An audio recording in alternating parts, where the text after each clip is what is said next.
What's going on, guys? Welcome to my Dungeon Defenders Nightmare campaign walkthrough. With Dungeon Defenders Awakened Beta right around the corner, I decided to do a walkthrough of the hardest difficulty to brush up on my strategy and hopefully give you guys some tips you can use and carry over to the new game. The Nightmare difficulty really can be, well, a nightmare sometimes, and while my strategies might not be the best, the gap between Insane and Nightmare can be quite large, so hopefully this can help you guys really start your journey through Nightmare.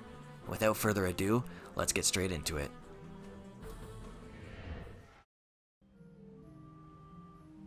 While the best strategy for Nightmare difficulty is to use multiple heroes, the Deeper Well is a pretty easy map. It is the first level after all. The hero I will be using for this map is the Apprentice. Alternatively, this can be done very easily with most heroes, but if you're just starting out, I would recommend using the Squire.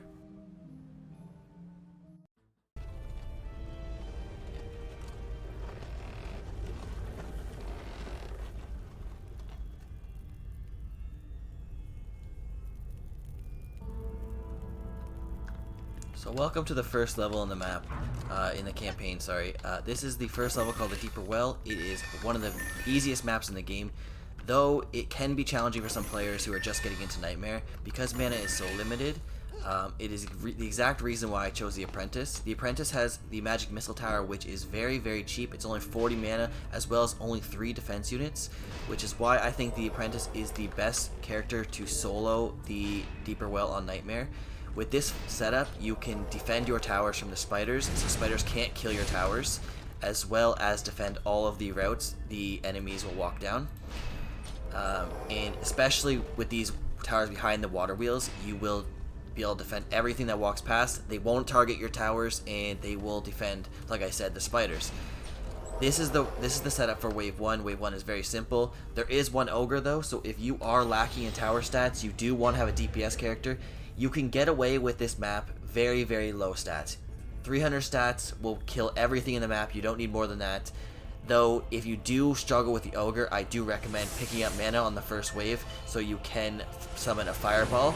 You will notice that the Ogre spawns in a random door every time. So wherever you see the Ogre spawns, that's where you're going to want to put a Fireball Tower. If you don't have a DPS character, that is. But if you have 500 stats, 600 stats, you won't even need it. The Ogre may attack your crystal, but the towers will kill it. The first wave is very, very basic. And if you are struggling, you can kite the Ogre. You can get him to follow you by attacking it. You can kite him around until you kill him. And then second wave is where it gets a lot easier. You now have like 600, 800 mana, and you can summon a lot more towers. For this, the Apprentice build, if you are struggling with the Ogres, the Deadly Striker is your best friend. The Deadly Striker can almost 4-shot depending on how high your tower stats are. My tower stats are sitting around 1,000, 1,500-ish, so mine are a lot higher than yours might be, but the Deadly Striker will still help. They do a lot of damage, and because they are such long range, before they even get up the stairs, more often than not, they are going to be dead anyways. So you're going to set them up in this formation to target both of the routes on both sides, and then you're going to put barriers just so an extra protection so that they can't get through.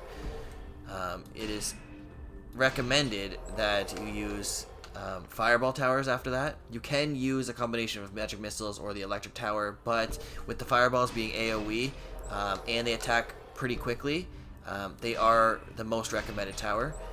If you have just 2 Fireball Towers on both sides, you will have some defense units left over. You can add some more things, and if you are struggling, I do recommend bringing in a Summoner.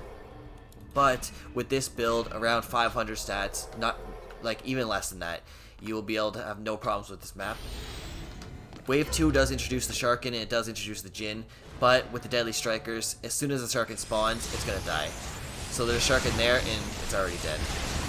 Same with the Djinn will spawn, the Deadly Striker will kill it, and the only issue will be the Ogre. The Ogre spawns down at the bottom, so it will probably die before it even gets anywhere close to the barrier, but if it doesn't, like I said, upgrade your towers, or go attack it with a DPS character, and you shouldn't have any problems here.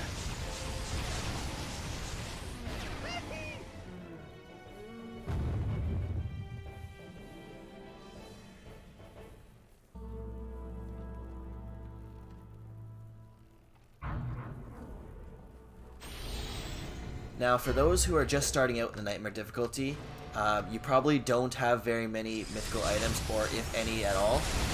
This map I would not recommend using to farm mythical gear. During the campaign, Nightmare Hardcore, you won't find any mythical gear.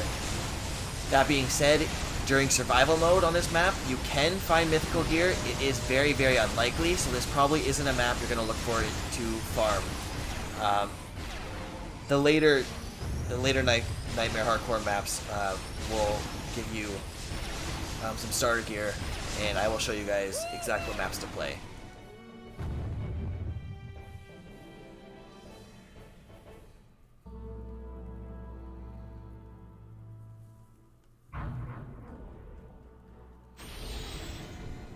There's nothing really special to say about this wave, so we're going to skip straight to wave 5, and I'll see you guys there.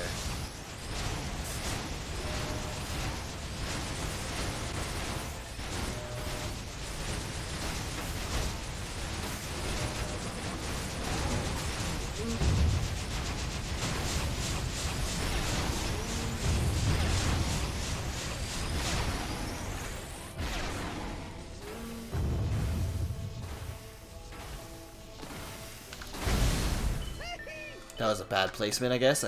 I guess I should have put the tower a little bit more to the right. That tower actually can't shoot it from here. So I did do a bad placement on that. So you just move it more to the right and you shouldn't have a problem. For this wave, it can get quite tricky. There are 4 ogres, there's 4 djinns, and there's 4 sharkins. So if you are struggling, make sure you're grabbing the mana every wave and upgrading your towers. Specifically the fireball towers, they are the mage's strongest towers. While the Deadly Striker does do the most damage in one shot, with the attack speed of the fireball towers, they definitely out DPS the Deadly Striker. So those are your main towers you want to upgrade.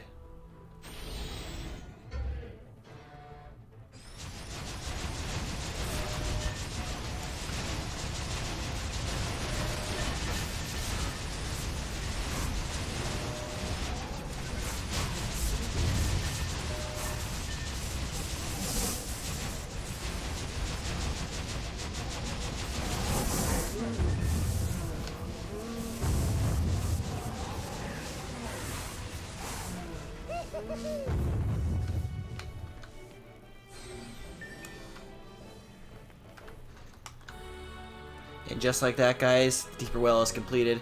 It is by far the easiest map, and you shouldn't have too big of a problem with it. If this was helpful to you, press that like button. Don't forget to subscribe, and I will be streaming Dungeon Defenders Awakened as soon as it comes out, so don't forget to check me out on Twitch at Shinkii TV. And I will see you guys in the next video where we tackle the Foundries and Forges.